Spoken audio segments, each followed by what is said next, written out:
All right, I'll talk to you guys about what I consider to be effective cardio because people have asked me. They've heard me mention it. Cardio is very important. You do it correctly, otherwise you're just pissing in the wind. Okay, first I want to show you this badass shirt I got here. It's one of my new shirts. You know, I get a lot of stuff sometimes just to experiment, see what it looks like, if it's cool or not. So does Jason. Jason likes different kind of things than I do because he's younger and his take on what is cool and hip is a lot different than mine. Anyway, this badass shirt, let me show you. Watch, look at the back of this bad boy. You see that? Yeah, I like it. You know I like these shirts. The only problem with this shirt is it's got to get washed because it's fucking stiff yet. Oh. So it's got to get washed yet. It's very stiff. But I think it's pretty cool. Okay. Yeah. I was going to get the back embroidered, but it'll be bigger and, you know, then maybe get something on the front. I don't know. My name or something. Anyhow, what the hell is effective cardio? Alright, this is directed to you're out of shape, you don't know about cardio, you know you need to do it, but you don't really know what you're doing. Okay, here's what you do. First thing, you got to go get you one of these heart rate monitors. These little things you can like wear these buggers on your wrist or whatever. It tells you what your heart's doing. Alright, go get you one of those. Don't worry about, every machine has one, but they don't always work and all this other horse shit. Just go get you one. If you're serious, it's not a big investment. It's 20 bucks, a couple dollars more or less than that. Get them at Walmart or wherever. Alright, then next thing you do is go in the gym and get your ass on a piece of cardio equipment. It's that simple. Alright, now when you get ready to do your cardio, things to remember. I'd say the minimum amount of effective cardio per session is going to be 20 minutes. 20 minutes. Okay? For 20 minutes, your heart has to be in its ideal fat burning zone. It's a range. Okay? How do you figure out where the hell that is? Well, you're going to figure it out for yourself, you know, after a while, but initially, just as a starting point, just going to go by the standard chart. They have these charts everywhere. They're on every piece of cardio equipment. You can Google and find one. It'll tell you age, body weight, and give you a range of your heartbeat. Within this range, that's your ideal place to be to burn body fat. So that's where you want to go. You don't want to go faster than that. You don't want to go slower than that. You want to be in that range for 20 minutes. You have to maintain that 20 minutes.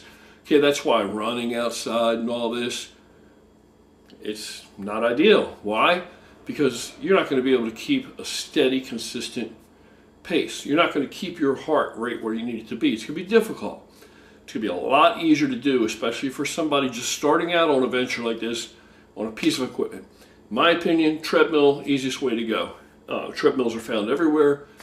They're obtained rather easily and cheaply now. People buy them, then don't even use them, so they sit around taking up space. It's easy to get a used one that's good, and so forth and so on. Okay, you want to use an elliptical, use an elliptical. You have bad knees, can't handle the impact of being on a treadmill, use a recumbent bike. I'm going to tell you this, in my opinion again, recumbent bikes, much more difficult for you to burn fat on a recumbent bike effectively. Now, the sit-up bikes, the regular bike, I think that's more of an advanced thing. I don't think that's the way to go when you're first starting out. Get your ass on a treadmill. Okay, if one of these things sounds better to you because you get to sit on your ass, there's your first issue right there. Normally in this kind of pursuit, if it's more difficult, it's usually the better option. So stand up on a treadmill or elliptical or stair stepper. Stair stepper's a bitch. Stair stepper's very difficult. You want to use that, go ahead. Now me, when I get on the treadmill, I don't want to run, I don't want to jog, so I incline the treadmill. My treadmill, I crank it up to like 11 or 12. It's like way inclined. That way I'm just trudging up this hill. Nice consistent pace. When I get my heart rate where I want it to be, then I'll slow it down or whatever I got to do or make whatever changes and adjustments so I can pretty much just maintain within my range. All right, the time it takes for you to get to that number. to get in that range. If it takes you 2-3 minutes, that doesn't count toward the 20 minutes. Okay, at the end of the 20 minutes, I always slow the machine down gradually, and I slow down and wind down. Okay, if you want to do that, go ahead. It doesn't take much. I only spend maybe a minute and a half to do that. But if you want to do that, go ahead. But that time doesn't count. So every second you're not on that, you are on that piece of equipment, that treadmill or whatever, that doesn't necessarily count. The only time that counts is once your heart's within that range, you maintain that a solid 20 minutes. Why 20 minutes? Because, and it's going to vary person to person, just like the fat burning range thing, but we have a starting point. We figure that the average person, you're going to be around 12 to 15 minutes to just burning liver glycogen. Okay, your muscle glycogen, what your pump is, okay, your muscles are burning that, is fuel localized. Liver is burning liver glycogen for endurance loads, for things that challenge you cardiovascularly. Liver supplies that energy. You want to exhaust that so we can try and dig into some body fat. Because again, my method is burn the fat off, not starve it off. You can't independently just selectively starve off fat. If you starve your body, you starve the whole body. Okay? True enough, even if you screw everything up, I haven't seen a case otherwise. So I'm just going to go ahead and say you will always lose fat at a faster rate than you lose muscle. But ideally, you want to hang on to all the muscle. Ideally, you would like to gain a couple pounds of it at the same time or near the end, but you want to hang on to all the muscle that you can hang on to and just target fat. To do that, we burn it off. We don't starve it off. That's old. That's passé. Only people doing that are people that are still behind, a couple decades on their information, and how they apply it. And, well, we don't need to get into any more than that. It's not necessary. All you need to know is get on the treadmill, get your heart rate up there. Once your heart rate's where it belongs, 20 minutes there.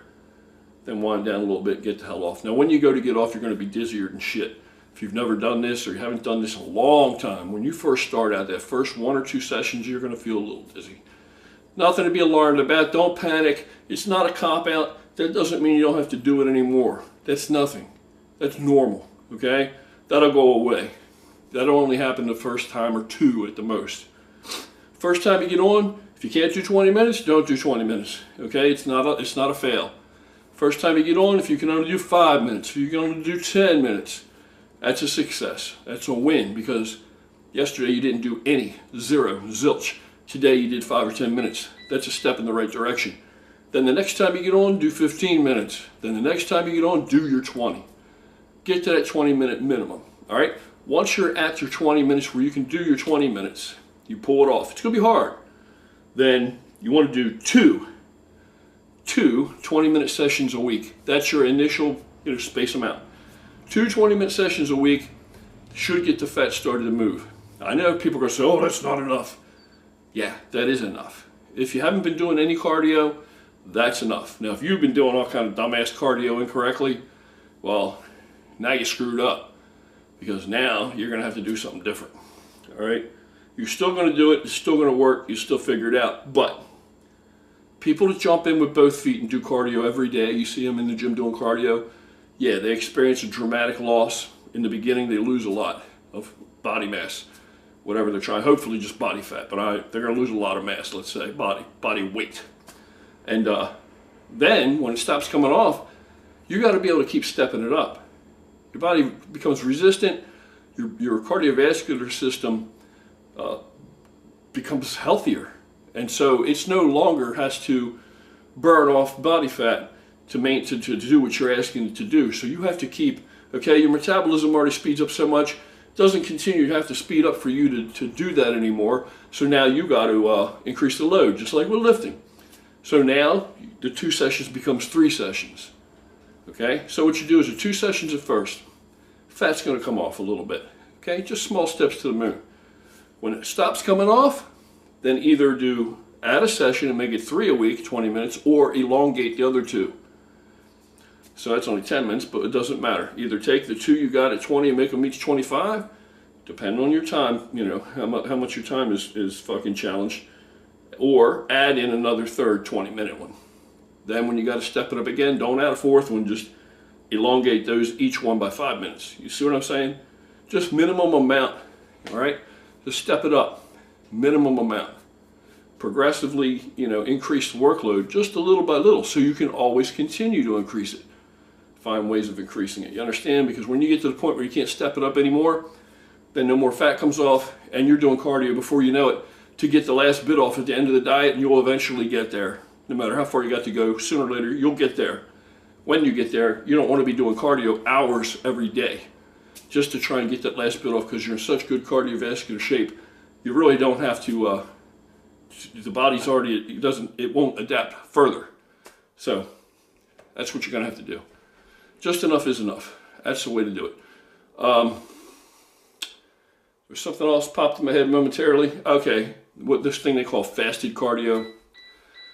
You know, that's, they got a name for everything now. I didn't vote on it. Anyway, fasted cardio, all that is I go to bed, I get up in the morning, I do my cardio first thing before I eat. And that's what I do. Makes it easier for me to get to the body fat. There's not a whole bunch of shit in my stomach. There's not a bunch of food and calories that I've just put in.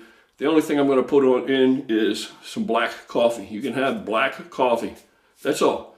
Have you some black coffee if you like. Have whatever you like. You know, I have some black coffee before I do my cardio. Other thing I like to do is L-carnitine. I'll take L-carnitine liquid, strongest I can get. It's like I don't know what the dose is, that one I got, but it's pretty strong. When you go look at it for the food store or online, okay, you'll see different doses. Get the most dense, you know, highest dose one that you can get. And I'm not going to bullshit you. I take a swig of the shit and then get on the treadmill like 20 minutes after I've had that swig. Now, you want to play it safe and do it, you know, you want to be able to measure that a little bit better than that. Just take whatever the serving is. Try one serving initially. It's a tablespoon or whatever the hell it is. Take that. What that's going to do is it's a hell of a fat burner, and it will almost yield the results of like 2 cardio sessions in one. So it absolutely is a game changer. L-carnitine before your cardio. On an empty stomach. You want to have some black coffee or something like that, you can have that. Okay, that's it. And then do your cardio. So that's about all, right? Leave anything out? It's pretty simple. That's effective cardio. Pretty simple. Any questions? Email me. Hopefully I'll see it. If I do, I'll try to answer it.